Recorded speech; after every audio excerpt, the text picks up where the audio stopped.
Hoje nós vamos meditar na parábola da grande ceia. Bom, eu não sei se vocês lembram, mas quando nós iniciamos o estudo das parábolas, nós falamos que as parábolas seriam divididas por blocos, lembram? Então teve um bloco de parábolas que falava sobre graça, sobre servir, sobre discipulado.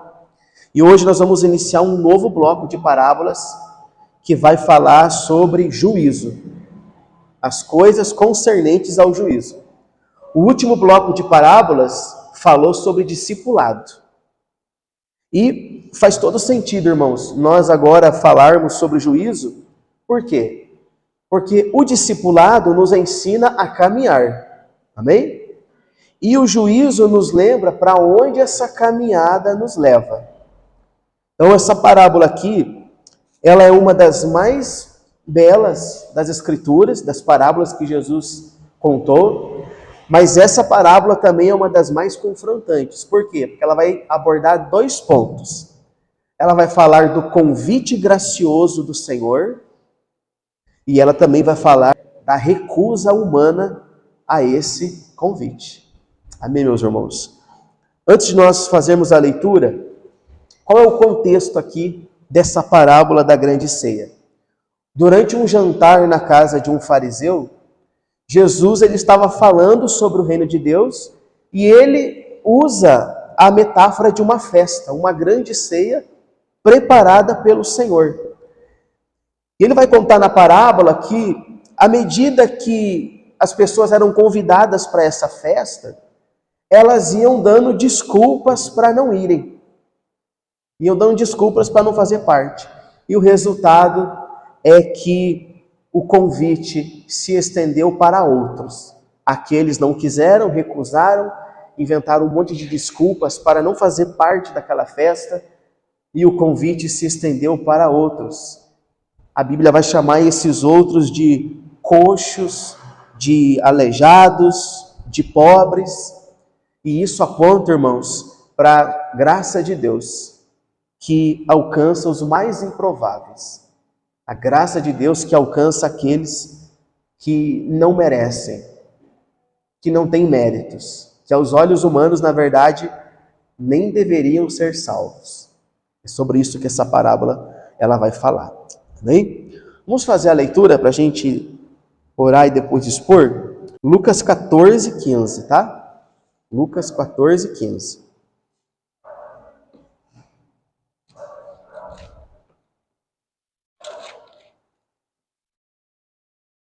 Vamos fazer a leitura então? Lucas 14, 15. Ao ouvir tais palavras, um dos que estavam à mesa com Jesus lhe disse: Bem-aventurado aquele que participar do banquete do reino de Deus. Jesus, porém, respondeu: Certo homem deu uma grande ceia e convidou muitos. À hora da ceia, enviou o seu servo para avisar aos convidados: Venham, porque tudo já está preparado. Mas todos eles, um por um, começaram a apresentar desculpas. O primeiro disse: Comprei um campo e preciso ir vê-lo. Peço que me desculpe. O outro disse: Comprei 5 juntas de bois e vou experimentá-las. Peço que me desculpe. E o outro disse: Casei-me e por isso não posso ir. O servo voltou e contou tudo ao seu senhor. Então, irado, o dono da casa disse ao seu servo: Saia depressa para as ruas e becos da cidade e traga para cá os pobres, os aleijados, os cegos, os coxos. Mais tarde, o servo lhe disse: Patrão, já fiz o que o senhor mandou e ainda há lugar. Então o senhor disse ao servo: Saia pelos caminhos e atalhos e obrigue todos a entrar, para que a minha casa fique cheia. Porque digo a vocês que nenhum daqueles homens que foram convidados provará a minha ceia. Vamos fazer a oração? Obrigado, Senhor, por essa manhã, por esse dia que estamos aqui reunidos. Ainda há pouco nós estávamos aqui louvando e exaltando, engrandecendo o Teu nome, orando uns pelos outros, e que maravilha, que maravilhoso, meu Senhor, este momento. Agora nós vamos meditar na Tua Palavra, nos Teus ensinos, nas Sagradas Escrituras. E como sempre nós pedimos que o Senhor nos ajude a compreendê-la, que o Senhor nos ajude a entender o que essa parábola quer dizer. Ilumine nosso entendimento, Senhor, e que os nossos corações estejam abertos, para que quando essa palavra, essa semente for lançada, venha gerar muitos frutos, que nós venhamos sair daqui hoje para praticar a Tua palavra, para obedecer a Tua palavra, não apenas ser aqueles ouvintes negligentes que não praticam. Ajuda-nos a compreender as Sagradas Escrituras, em nome de Jesus. Amém. Amém? Irmãos, então, essa parábola, ela aponta para os judeus que não creram em Cristo como o Messias. Essas pessoas que rejeitaram a ida ao banquete representam os judeus que não criam que Jesus era o Messias, que Jesus era o Salvador. Mas também reflete a realidade dos nossos dias. Porque muitas pessoas são chamadas para o banquete, mas devido à dureza do coração, elas também estão rejeitando esse chamado. E quando que esse chamado para o banquete ele é feito, irmãos? Através da pregação do Evangelho. Amém? A pregação do Evangelho é o chamado do Senhor a esse banquete. Porque a Escritura diz que no reino dos céus nós teremos um banquete. Inclusive, antes dessa parábola, Jesus estava falando sobre isso. Então a pregação do Evangelho é um chamado a esse banquete. Mas muitas pessoas aí, devido à dureza dos seus corações, têm negado esse chamado e, como esses aqui, inventado um monte de desculpas. É ou não é verdade? Versículo 15, vamos fazer a exposição? Ao ouvir tais palavras, um dos que estavam à mesa com Jesus lhe disse: Bem-aventurado aquele que participar do banquete no reino de Deus. Irmãos, veja que a Bíblia aqui ela não diz quem foi que falou isso. Mas alguém que estava ali à mesa com Jesus viu como uma bem-aventurança estar à mesa no banquete. Viu como algo prazeroso, como motivo de alegria. Enquanto muitos têm agido com desprezo diante dessa boa notícia de que um dia os salvos estarão em um banquete com o Senhor, alguém na mesa aqui com Jesus viu isso como um motivo de muita alegria. Aí Jesus conta a parábola, versículo 16. Jesus, porém, respondeu: Certo homem deu uma grande ceia e convidou a muitos. À hora da ceia, enviou o seu servo para avisar aos convidados: Venham, porque tudo já está preparado. Irmãos, note que a iniciativa aqui é de quem? É do Senhor. Porque esse homem que deu essa grande ceia representa o Senhor. Amém? Representa o Senhor. Veja que a iniciativa para trazer as pessoas para essa ceia, para esse banquete, foi de quem? Foi do Senhor. Assim é a salvação, irmãos. Tudo isso aqui está apontando para a salvação. A iniciativa da salvação não é nossa.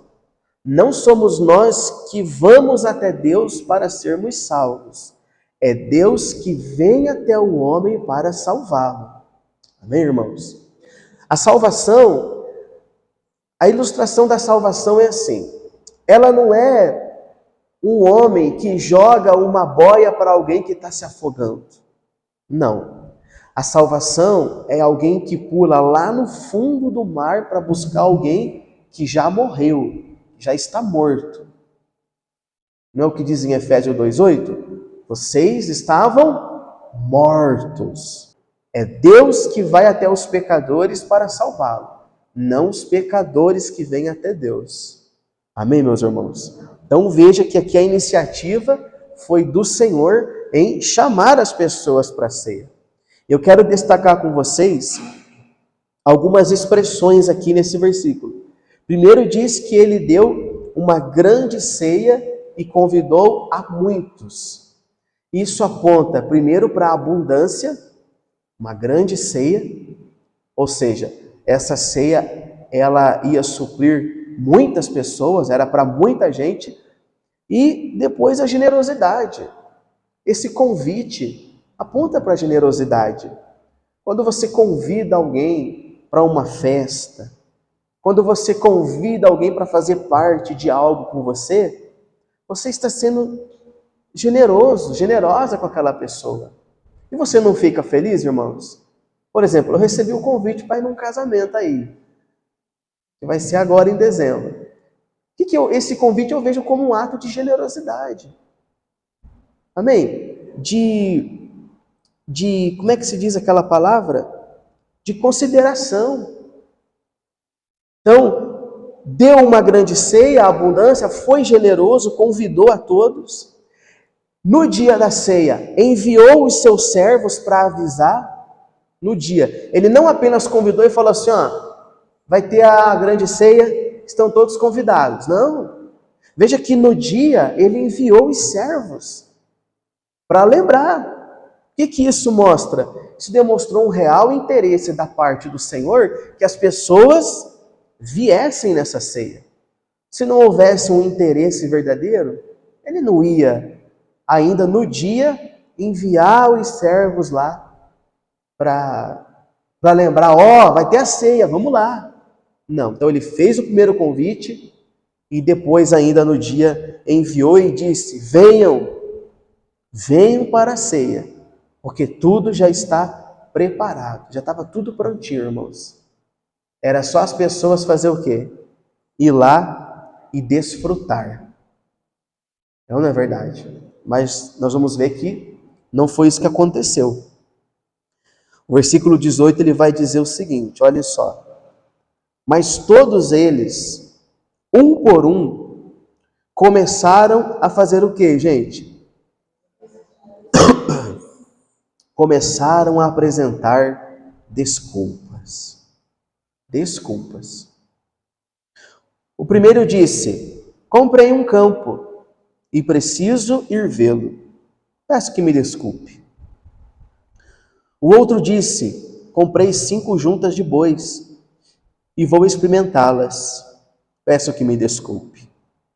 E o outro disse, casei-me e por isso não posso ir. Irmãos, aqui está o coração do problema. Os convites para esse banquete, eles foram recusados com desculpas. Com desculpas. Mas será que essas pessoas realmente não tinham as coisas para fazer? Irmãos, isso aqui não passava de desculpas. Vamos fazer a leitura de uma por uma? Ele diz assim, o primeiro disse, comprei um campo e preciso vê-lo. Ora, o campo ia fugir de lá? Ele podia ter ido para o banquete e o campo ia o quê? Ia esperar, ia continuar lá. O campo não ia criar perna e sair fugindo. Então, uma clara desculpa para não ir. Aí, o outro disse o quê? Comprei 5 juntas de bois e preciso experimentá-las. Outra desculpa. Os bois iam embora? Os bois iam ser... Tá vendo? Desculpa. Aí o outro disse assim, peço que me desculpe. Aliás, peço que me desculpe. E o outro disse, casei-me e por isso não posso ir. Por que não pode ir? Por que não pode ir? Porque casou? Ir no banquete ia afetar o casamento? Obviamente não, irmãos. Veja que essas desculpas, na verdade, só revelou o que era prioridade para eles. O que era prioridade. Irmãos, geralmente nós não damos prioridade para aquilo que nós não julgamos ser importante. Nós não damos prioridade. Quando algo não é importante, nós não nos esmeramos. Nós não priorizamos. Veja que a maioria dessas desculpas aqui estava relacionado a lucro, a dinheiro, as coisas dessa vida. Só um que não, né? Um usou o casamento como pretexto. Um usou o casamento como pretexto. Mas não sou eu que estou dizendo que é desculpa. A própria Bíblia está dizendo que aquilo tudo não passava de desculpas. Amém, meus irmãos? O Senhor estava chamando eles para algo eterno, algo muito maior do que tudo que eles estavam vivendo naquele momento, mas nós vemos que eles estavam mais preocupados com o quê? Com o que era terreno. Oi? Com o mamon. Com o terreno. A resposta, irmãos, desses convidados aqui mostra que o banquete não era prioridade para eles. Não era. Se fosse prioridade, o campo já está comprado, deixa lá. Os bois estão lá, já comprei, deixa lá os bois. Geralmente quem tinha bois tinha pessoas para cuidar dos bois. Já está lá, deixa os bois lá.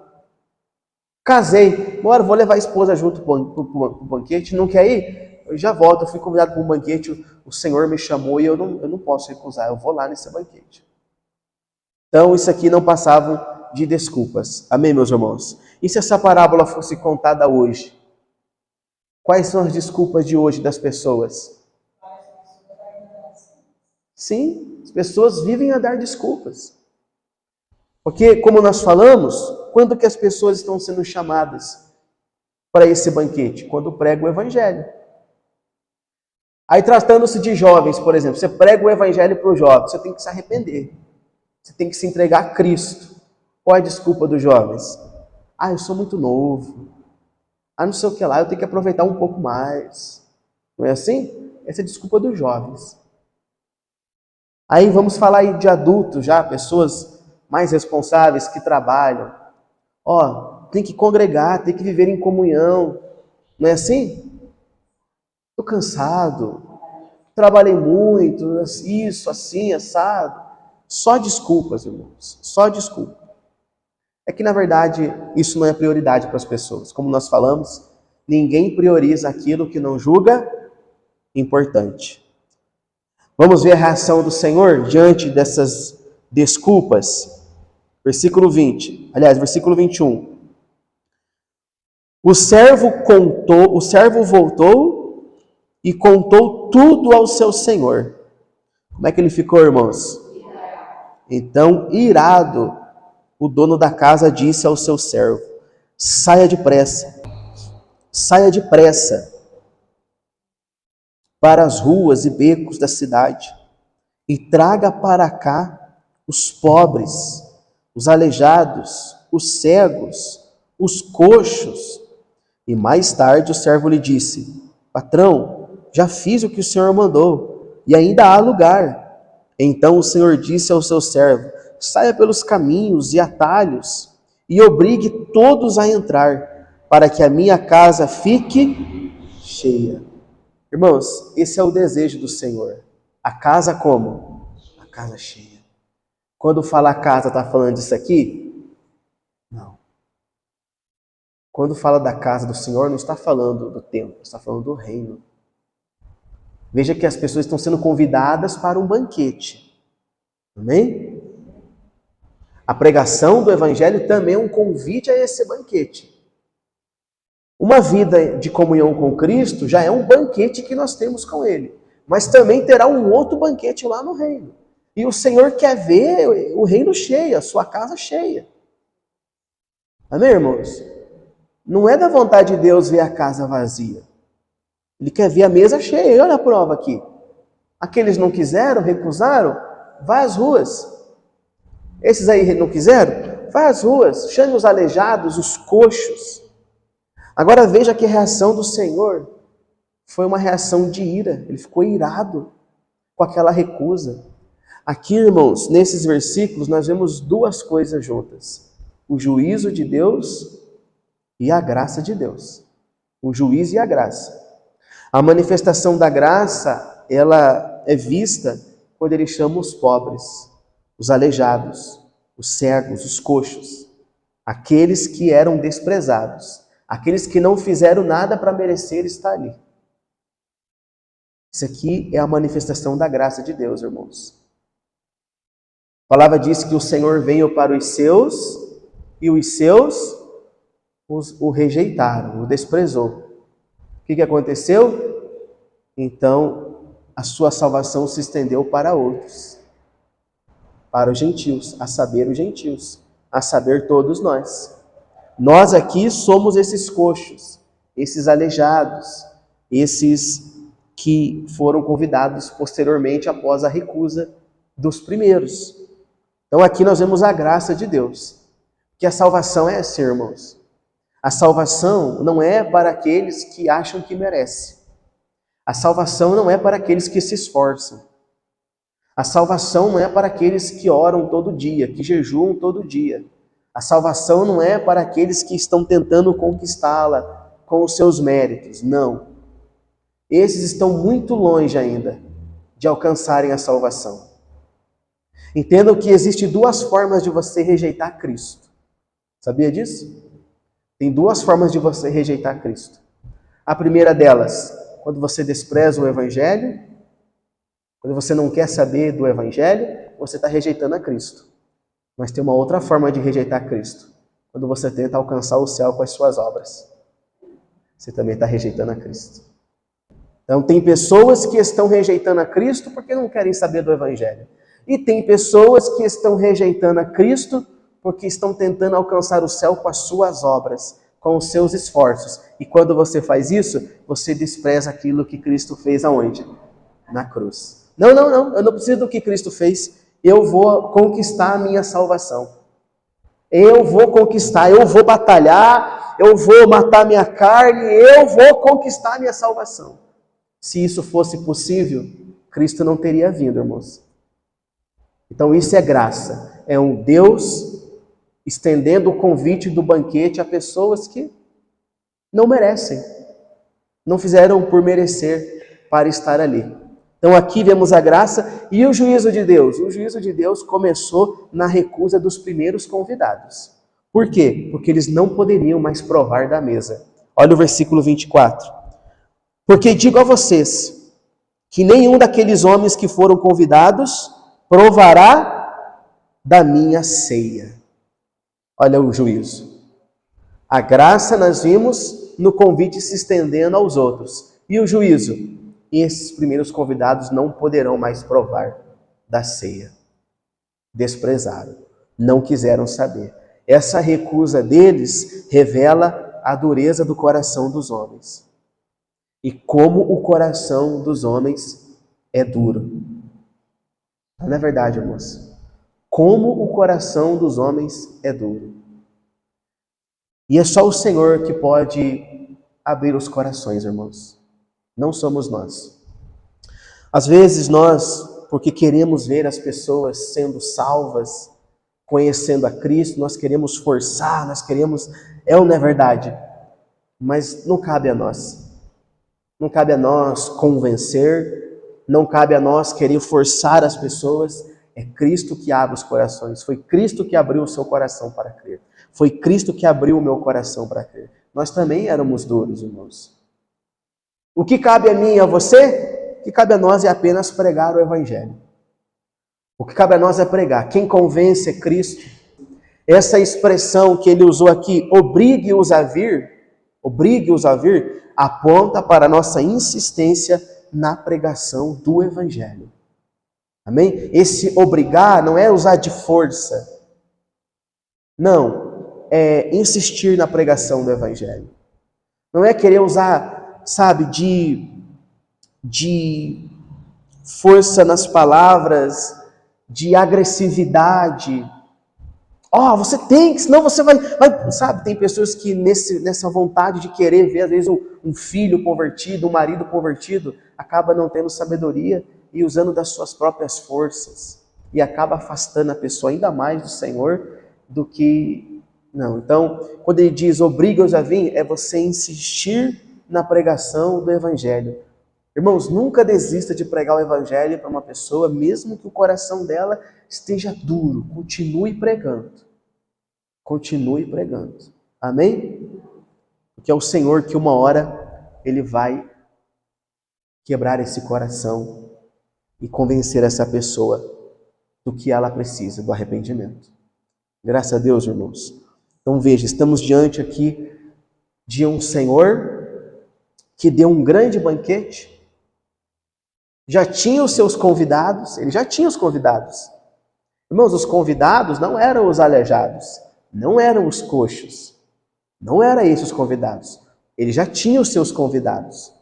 Só que esses convidados que ele já tinha, não quiseram, desprezaram, inventaram desculpas. Então o que ele fez? Ele abriu espaço na mesa para outros convidados. E aqueles que desprezaram não poderiam mais provar da mesa. Graça e juízo. Amém, meus irmãos? Agora, nós estamos vivendo um tempo que as pessoas estão vivendo como esses convidados aqui, os primeiros. Não tem tempo para nada. Não tem tempo. Com as prioridades invertidas. Assim, irmãos, é verdade que a realidade é que nosso tempo é mesmo corrido. Não é verdade? Muito corrido. Nós temos muitas coisas para fazer. E se nós não tivermos sabedoria para administrar o nosso tempo, nós vamos acabar priorizando coisas que, na verdade, não são tão importantes. E o que não é importante vai tornar-se prioridade. Muitos usam dessa realidade chamada falta de tempo como uma base para justificar a sua falta de interesse. Existe uma diferença entre falta de tempo e falta de interesse. Então, muitas pessoas estão usando a desculpa de falta de tempo para mascarar sua falta de interesse. Muitas pessoas dizem assim, eu não tenho tempo de viver a comunhão, de congregar, eu não tenho tempo de orar, de ler a Bíblia, o meu tempo está tão corrido. Isso tudo é uma desculpa. Não é que a pessoa não tem tempo, é que aquilo não é importante, não é prioridade para ela. Porque nós sempre vamos achar tempo para aquilo que julgamos importante. Então, para muitos, a falta de tempo, na verdade, só está mascarando a falta de quê? De interesse. A falta de interesse. Por isso, irmãos, que nós temos que examinar as nossas prioridades. Temos que organizar o nosso tempo. O que é mais importante? Nossa comunhão com Deus. Amém? Nossa vida de santidade, nossa vida de oração, nossa vida de santificação. Depois a nossa família, os nossos filhos, o marido, a esposa. Depois o trabalho. Depois aqui a igreja, né, os irmãos. Nós temos que organizar o nosso tempo, irmãos. Então faça um exame. E trazendo essa mensagem para a nossa vida de discipulado, veja que ele traz uma exortação referente a isso, a essa questão de dar desculpas, de dizer que não tem tempo, mas também tem aqui uma aplicação para a nossa vida de discipulado, de servos. Veja que ele disse assim, saia depressa. Olha a ordem que ele deu para o servo dele, saia depressa, vá às ruas. Vá chamar pessoas para esse banquete. E como já não bastasse, quando tinha ainda lugar à mesa, o que ele disse? Obriga-os a vir. Irmãos, isso aqui é um chamado do Senhor para a igreja. Para a igreja ir às ruas, pregar o Evangelho, chamar as pessoas para o banquete através da pregação do Evangelho. Infelizmente, muitas igrejas acomodaram-se em pregar a palavra só dentro das quatro paredes. Não! Nós temos que ir às ruas, pregar o Evangelho para as pessoas que estão lá fora. Amém, meus irmãos? O culto público é importante, faz parte da vida cristã, mas nós não podemos nos acomodar em pregar o Evangelho somente dentro das quatro paredes. Olha só o que está escrito lá em Romanos 10. Abre aí, por gentileza, a sua Bíblia. Olha o que está escrito, Romanos 10, 13. Porque todo aquele que invocar o nome do Senhor será salvo. Aí depois ele diz assim, como porém invocarão aquele em que não creram? E como crerão naquele que não ouviram? E como ouvirão se não há quem pregue? E como pregarão se não forem enviados? Olhe para mim, por favor. Veja que são perguntas. Tem um ponto de interrogação. São perguntas. Aquele que invocar o nome do Senhor será salvo. Mas como que eles vão invocar aqueles que eles não conhecem? Como que eles vão conhecer se ninguém prega? E como que vão pregar se não forem enviados? Como, irmãos? Como que as pessoas aí fora vão ouvir o Evangelho se nós ficarmos aqui limitados às quatro paredes do templo, podemos assim dizer? Não, nós temos que ir às ruas, pregar o Evangelho, e não apenas angariar pessoas para a nossa igreja, pregar o Evangelho, falar do pecado, da necessidade do arrependimento, conscientizar as pessoas que existe uma eternidade, que uma hora tudo isso aqui vai passar. Então o Senhor está nos encorajando a isso, ir depressa, ir às ruas e convidar as pessoas para esse banquete. Amém, meus irmãos? E isso é feito através da pregação do Evangelho. Glória a Deus, irmãos. Então, nessa parábola, nós temos aí duas lições preciosas. Uma exortação. Será que não estamos agindo como aqueles primeiros convidados que deram várias desculpas para não priorizar aquilo que realmente era importante? Então esse é o primeiro ponto. O segundo ponto é entender que se nós hoje estamos fazendo parte do banquete, não é porque nós merecemos, que a graça do Senhor nos alcançou. Amém? Como diz a palavra, nós somos o ramo que foi enxertado. Nós somos enxertados. Enxertados. Ele quebrou alguns e enxertou a gente. E o segundo ponto, vamos às ruas. Vamos ser como esse servo, que foi, que chamou, depois recebeu uma outra ordem do Senhor. Obrigue-os. Esse obrigue-os é, insista na pregação do Evangelho. Amém, meus irmãos? Vamos ficar de pé, por gentileza? Nós vamos celebrar a ceia. A mesa já está posta, irmãos.